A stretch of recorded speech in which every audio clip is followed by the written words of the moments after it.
सुशांत भिसे आणि तनिषा भिसे यांचा प्रेमविवाह 8 वर्षांपूर्वी झाला होता। दोघंही कर्वेनगरमध्ये राहत होते। दोघांची ही ओळख मित्रमैत्रिणींच्या माध्यमातून झाली। लग्न झाल्यानंतर दोघांचाही 8 वर्षांपासून प्रेमाने संसार सुरू होता। तनिषा यापूर्वी शिक्षिका म्हणून देखील काम करत होत्या, मात्र लग्नानंतर काही वर्षांनी त्यांनी काम सोडून दिलं। त्याचवेळी सुशांत यांना प्रशासकीय विभागामध्ये नोकरी लागली। प्रशासकीय विभागामध्ये नोकरी मिळाल्यानंतर अगदी योग्य रीतीने त्यांचा सुखी संसार सुरू झाला होता। लग्नानंतर बरेच वर्ष तनिषाला दिवस गेले नाही। अनेक उपचार घेतले पण निराशाच हाती आली। एखादं बाळ अडॉप्ट करू आपण अशीही त्या जोडप्याची तयारी झाली, पण तेव्हाच त्यांच्या सुखी संसारात तब्बल 8 वर्षांनी आनंदाची बातमी आली। तनिषा गरोदर असल्याची, घरात बाळ येण्याची। 8 वर्षांनंतर पहिल्यांदाच त्यांच्या घरी चिमुकले पाहुण्यांचं आगमन होणार होतं। लग्नाच्या 8 वर्षांनी त्यांच्या आयुष्यात त्यांना आई बाबा म्हणणारं एक बाळ येणार होतं। दोघंही खूप खुश होते। त्यांचा आनंद गगनात मावत नव्हता। अशातच तनिषा एक नाही तर 2 बाळांना जन्म देणार असल्याचं तिच्या सोनोग्राफीमध्ये समजलं। तनिषाच्या पोटात जुळे मुलं होते, त्यामुळे त्यांचा आनंद देखील मोठा होता।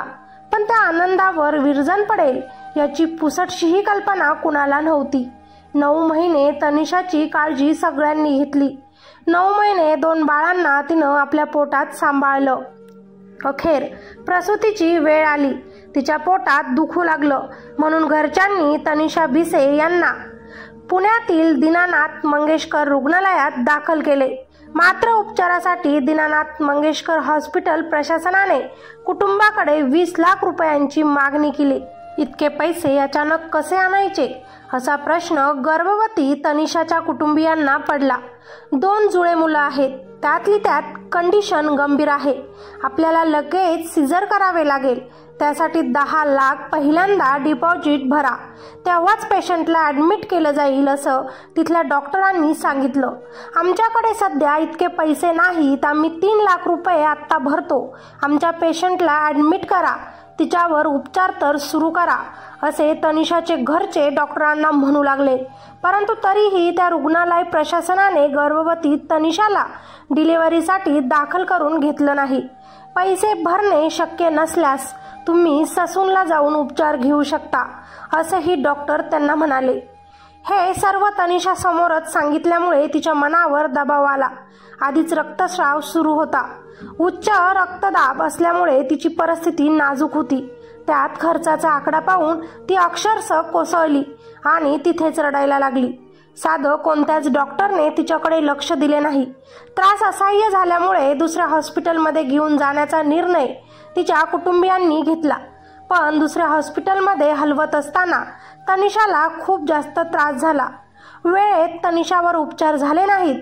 तनिषाचा नवरा सुशांत भिसे हे भाजप आमदार अमित गोरखे यांचे सहाय्यक आहेत। रुग्णालयात पत्नीला दाखल करून घेत नाहीत म्हटल्यावर दीनानाथ रुग्णालयाला मुख्यमंत्री वैद्यकीय सहायता कक्षातून रामेश्वर नाईक यांनी फोन केला, तरीही रुग्णालय प्रशासनाने त्यांचं काहीच ऐकलं नाही।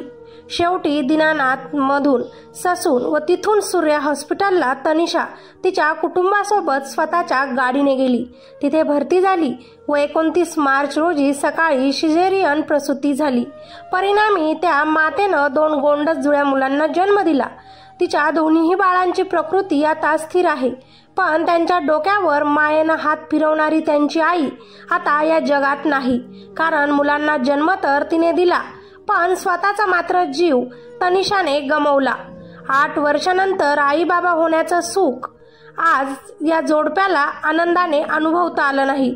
दीनानाथ मंगेशकर रुग्णालय प्रशासनाने पैशांच्या हव्यासापोटी हे सुख मात्र तनिषा आणि सुशांतला लाभलं नाही। या घटनेबाबत आमदार अमित गोरखे यांनी मुख्यमंत्र्याकडे तक्रारही केली आहे।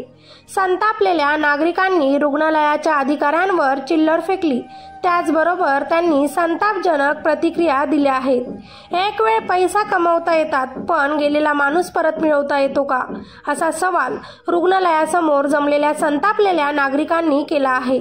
त्यावेळी आणखी एक महिला म्हणाली, मी पण माझी मुंबईमध्ये 29 वर्षांची एक पोरगी गमावली आहे, फक्त आणि फक्त पैशांमुळे, वेळेत उपचार न मिळाल्यामुळे। सगळं काही करून बसले, आंदोलन केलं, पण काही झालं नाही। मी आज माझ्या पोरीचं लहान बाळ सांभाळते। मला माहिती आहे की काय वेदना होतात जेव्हा आपलं पोटचा गोळा जातो। गरिबांना न्याय द्या। गरीब इतके पैसे कुठून आणतील? खरं तर ही अत्यंत दुर्दैवी घडलेली दुःखी घटना आहे। गरिबांनी जगायचं नाही का? लोकांच्या सुविधासाठी हे हॉस्पिटल उभारले जातात, त्याला सरकारी म्हटलं जातं, परंतु उपचाराखाली तिथे लाखोंनी पैसे मागितले जातात। गरीब लोकांनी इतके पैसे कुठून आणायचे हो? शेवटी जीव महत्वाचा म्हणून पैशांचा बंदोबस्त करतात, पण या डॉक्टरांना पूर्ण पैसे वेळच्या वेळीच लागत असतात। अर्धे पैसे दिले तरीही हे ऍडमिट करून घेत नाहीत। मग एखाद्याचा जीव गेला तरी त्यांना चालतो, त्याच्यासाठी पैसाच महत्वाचा आहे।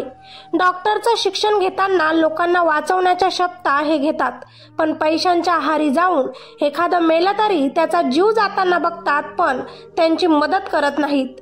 अशा डॉक्टरांचा डॉक्टर होऊन उपयोग नाही। योग्य तो निर्णय सरकारने याबाबत घेतला पाहिजे।